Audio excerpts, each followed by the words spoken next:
मेरी यहीं की पैदाइश है, इसी घर में मैं पैदा हुआ हूँ और माशाल्लाह माशाल्लाह ये बहुत मजबूत तरीन बिल्डिंग है। इस बिल्डिंग में रहना हमें माशाल्लाह माशाल्लाह हम रह रहे हैं और हमें पता है कि हम यहाँ पुरानी बिल्डिंग में रह रहे हैं। आजकल की नई बिल्डिंग में इस काबिल नहीं है कि वो यहाँ रह सके। अस्सलाम वालेकुम दोस्तों, मैं हूं नौशेरमा सुल्तान। उम्मीद करता हूं कि आप सब खैरियत से होंगे। दोस्तों, आज मैं आपको दिखाऊंगा एक ऐसा घर जहां पर बारातें आकर ठहरा करती थी। जी हाँ, मैं मौजूद हूं फैसलाबाद के डगलसपुरे में, जहां पे ये घर वाक़ई है। आज मैं आपको इस घर का विजिट करवाऊंगा, इसकी तारीख पर बात करेंगे और बताऊंगा कि इसको क्यों बनाया गया था। तो आइए वीडियो को शुरू करते हैं। जी दोस्तों, ये वो घर है जो तकरीबन 80-85 साल पुराना है और आज तक अपनी असली हालत में मौजूद है। ये आप देख सकते हैं, वही लकड़ी की खिड़कियां, वही इसका नक्शा है, वही स्ट्रक्चर है। और कहा जाता है कि ये जो घर है वो बारात घर हुआ करता था सिखों के दौर में। यहाँ पर बारातें आकर ठहरा करती थी। उस दौर में ये रस्मो रिवाज था। यहाँ पे वो रीत थी कि लोग जो है वो जब शादी के लिए दूसरे इलाकों से आया करते थे तो वो यहाँ पे आके ठहरा करते थे, बारातें आकर रुका करती थी। कई रोज तक, हफ्ता हफ्ता लोग जो है वो बारात के साथ रुका करते थे। ये आप देख सकते हैं इसकी खिड़कियों की हालत। और अब ये इसकी जो है वो मौजूदा हालत है। मैं कोशिश करूंगा आपको अंदर से भी दिखा सकूं, क्योंकि यहाँ पे फैमिलीज रहती हैं, लोग यहाँ पे रहते हैं। तो जहां तक मुझे इजाजत मिली है मैं वहां तक आपको दिखा सकता हूँ। अंदर हिंदी लिखी हुई है, तो बाकी मैं कोशिश करूंगा आपको उसका कुछ हिस्सा दिखा सकूं, ताकि आप वीडियो देख सकें कि लोग अभी भी यहाँ पे रहते हैं।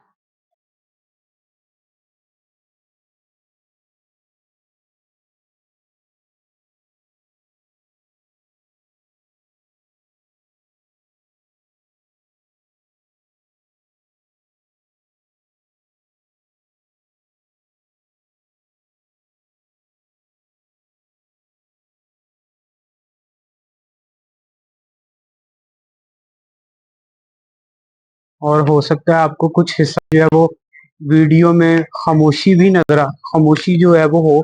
उसकी वजह ये है कि मैंने बड़ा एहतराम पर्दे का, चारदीवारी का किया है। फैमिलीज अंदर है, तो मैं नहीं चाहता कि कोई ऐसी मैं वीडियो बनाऊं जिसमें नामुनासिब हो, तो मैंने वो बेहतर नहीं समझा। और ये साथ वही सारी बिल्डिंग है। लोग यहाँ पर जो है वो छोटे छोटे जो है वो उन्होंने शॉप्स बनाई हुई हैं, दुकानें हैं यहाँ पे लोगों की। ये जैसे एक नाश्ते वाले भाई हैं, इनकी रिहायशी जो है वो यहीं पर मौजूद है।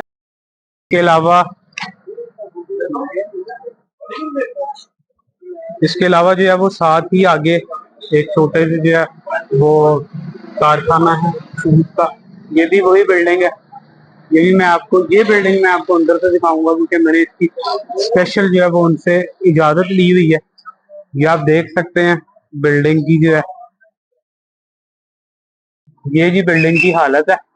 और अभी भी यहाँ पे ये ऊपर जो है वो टीन की छतें मौजूद हैं। पिछले दौर में जो सिखों का या प्री पार्टीशन दौर है, उस वक्त यहाँ पे इस तरह जो है वो तामीर की जाती थी। और दीवारें भी वही हैं, लेकिन यहाँ पे मैंने आपको जैसे बताया कि अब लोग यहाँ पे मुख्तलिफ जो है वो रोजगार से वाबस्ता है। उन्होंने अपनी छोटी छोटी शॉप्स बनाई हुई हैं। ये कुछ हिस्सा जो है वो इसको दोबारा रेनोवेट किया गया है। लोगों ने अपने इस्तेमाल के मुताबिक जो है वो इसको रखा है। मैं आगे से भी आपको थोड़ा सा दिखाऊंगा। और शुक्रिया उनका जिन्होंने मुझे, और माइट भी पॉसिबल आपको थोड़ी सी डिस्टॉर्शन भी हो, पंखों की आवाजें आए, लेकिन उसको काइंडली इग्नोर कीजिएगा, क्योंकि हम जब भी ऐसी जगहों पे जाते हैं कई जगह पे बड़ी हमें मुश्किलात का सामना करना पड़ता है सरकमस्टांसेस की वजह से। ये वही बिल्डिंग है और यहाँ पे जो है वो शादी हाल हुआ करता था, वो घर हुआ करता था जहाँ पे लोग आके ठहरते थे। सिख जो हैं वो स्पेशली यहाँ पे रुका करते थे। और सामने जो मैं आपको खिड़कियां दिखा रहा था, वहां से जो है लोग बारात देखा करते थे जो आती थी। ये मैंने आपको बताया कि अब कारखाने की शक्ल इख्तियार कर गई है। लोग जो है यहाँ पे अपने काम कर रहे हैं। कुछ ये जो छत है ये नई है, लेकिन ये जो दीवारें आप देख रहे हैं ये वही पुरानी दीवारें हैं। इनको लोगों ने अपनी जरूरत के मुताबिक जो है वो रेनोवेट किया हुआ है। वही पिलर है, वही हर चीज है, और आज भी लोग जो है वो इसी बिल्डिंग में रहते हैं और जिंदगी गुजार रहे हैं। अभी मेरी बात हो रही थी, जैसा कि मैंने आपको वीडियो में दिखाया, ये यहाँ पे जो नाश्ता बेचते हैं भाई, वो यहीं पे, उनके वालिद साहब भी यहीं पे पैदा हुए हैं, खुद भी यहीं पे पैदा हुए हैं, और माशाल्लाह अब उनके 5 बच्चे हैं, वो भी जो है वो यहीं पे ही जो है वो अपनी जिंदगी गुजार रहे हैं और बहुत अच्छी जिंदगी गुजार रहे हैं। ये मैं आपको थोड़ी सी बिल्डिंग अगर बाहर से दिखाऊं,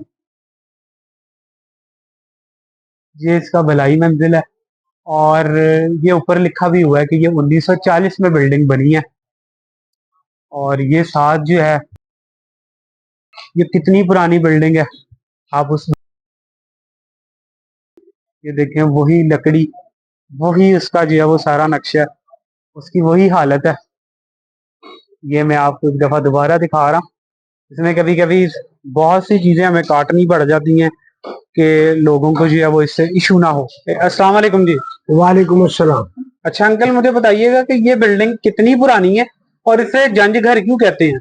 ये कम से कम बेटा ये तो 80 साल से बनी है। और जानगर इसको इसलिए कहा जाता था, यहाँ सिखों की बरातें ठहरा करती और यहाँ बहुत रौनक हुआ करती। बहुत खूबसूरत ये जगह, बहुत ही खूबसूरत घर था ये, इसलिए हम जानगर कहते हैं। अब भी हम इसको जानकारी कह रहे हैं। तो अंकल मुझे ये बताएं कि आपको यहाँ पे कितनी देर हो गई है? मुझे माशाल्लाह 70-75 साल हो गए यहाँ रहते हैं। तो अभी भी यहाँ पे सिख या हिंदू लोग जो है वो आके विजिट करते हैं? कभी कभार पहले आया करती थी, अब नहीं। तो और इसकी जो इतनी खस्ता हाल इमारत है, तो कभी इस पे जो है वो सरकार ने या किसी ने कोई इसको रेनोवेट करने की कोशिश नहीं की? आजकल हमें कुछ ऑर्डर मिले हैं कि जी इनकी हालत खस्ता, लेकिन मैं ये कहता हूँ कि इसकी हालत इतनी अच्छी है, इतनी मजबूत बिल्डिंग ये बनी हुई है कि माशाल्लाह माशाल्लाह ये अभी भी 100 साल गुजर सकता है। इतनी मजबूत बिल्डिंग ये बनी है, क्योंकि हम यहाँ पर बड़ी देर से रह रहे हैं और वहाँ यहाँ पर जो कुछ भी लगा हुआ है मजबूत तरीन लगा हुआ है और बहुत अच्छा लगा हुआ है माशाल्लाह। दोस्तों, ये सिर्फ एक घर नहीं बल्कि एक दास्तां है।